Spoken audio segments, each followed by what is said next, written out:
خلصت حشو القطايف كده وربنا يستر. انا شامه ريحه الكنافه، انا مش عارفه هي بتقعد قد ايه في الفرن، يعني مش عارفه انا كده صح ولا غلط. المفروض ان انا اطلعها اقلبها ولا ايه، مش فاهمه. ولا اشغل عليها الشوايه؟ تقريبا اشغل عليها الشوايه. ايه ده؟ بسم الله الرحمن الرحيم.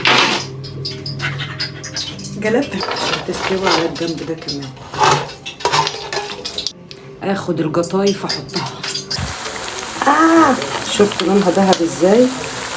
لقيت الباب بيخبط، بفتح لقيت الاستاذه جايبه لي كنافه. طب انا اعمل ايه دلوقتي؟ كل واحد فينا عامل للتاني مفاجاه، ما عرفتش انا عامله ايه.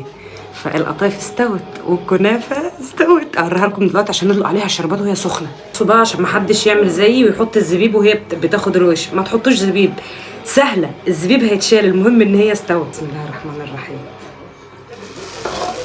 ايوه سمعيني صوتك.